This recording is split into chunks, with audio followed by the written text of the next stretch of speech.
Okay guys, welcome back to the YouTube channel. It's Jay Ayyo. So today we'll be taking a deeper dive into the Jamaican Public Service Company. For those of you who don't know, the sole energy company that provides electricity to the island nation of Jamaica.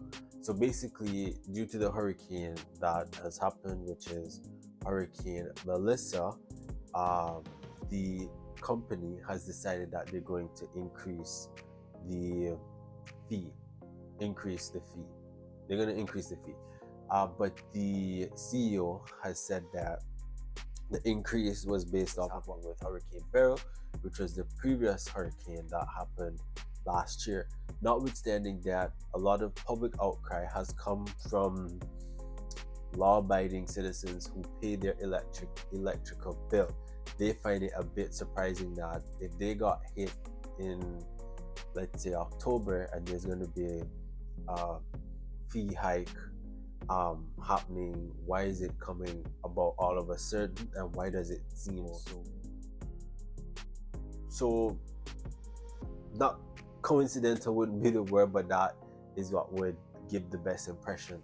So the CEO has come out and said that because they've had to draw on more expensive renewable energy, that's why there's going to be a spike in the electrical fees. So traditionally, the average fee for electrical bill in Jamaica is like $9,000. This is in Jamaican dollars, so that's, I don't know how the average.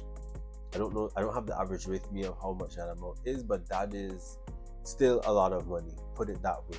And seeing that not the whole island has gotten electricity back, how are they gonna substantiate that this increase is justified? So the Jamaican government has been in talks with either looking at breaking up the monopoly or bringing in a new company in to kind of, let's say, create better electrical opportunities. That's the word I'm looking for. So what has happened with JPS being the sole provider of electricity in Jamaica, they kind of do whatever they want, but the service isn't really that good. Now, the government was going to look at renegotiating the contract, which removes the ability for JPS to be the sole electrical company in Jamaica. I think that JPS needs competition. When you have companies who are always the sole competitor in the market, they can become lackadaisical. They may not take a more proactive approach in really innovating some of the things that they could do.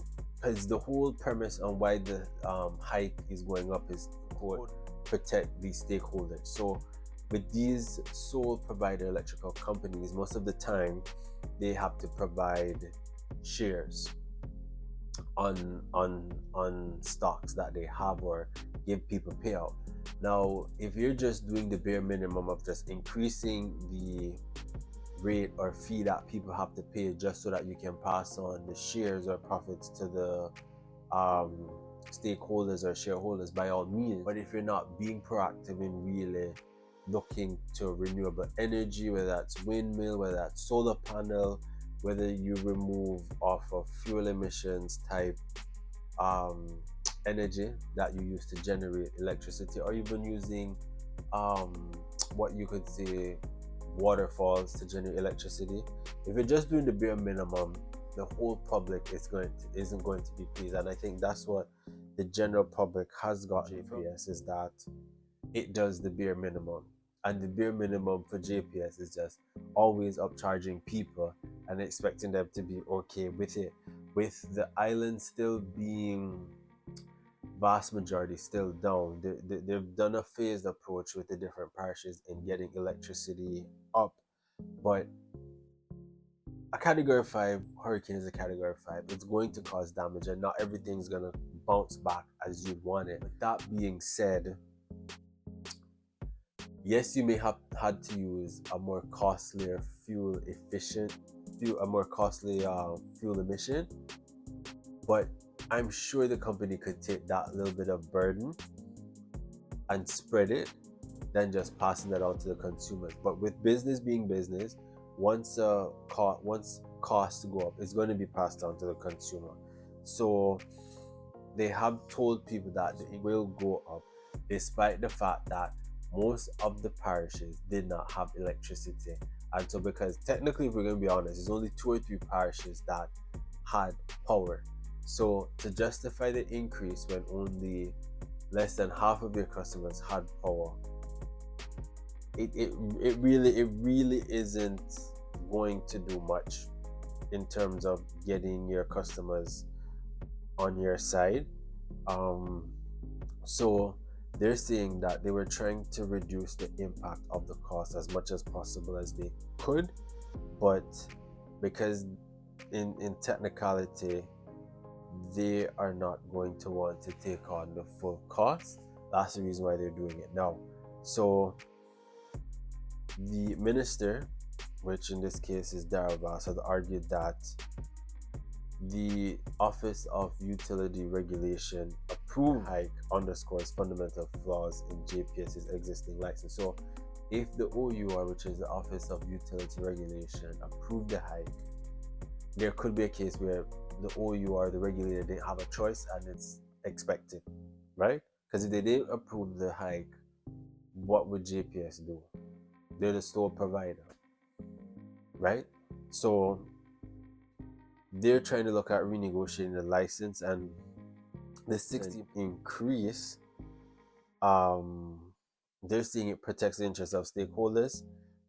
It is going to cause a lot of issues for a lot of people because not a lot of people have confidence in JPS, as I've stated, and there's a lot of fine-tuning things. So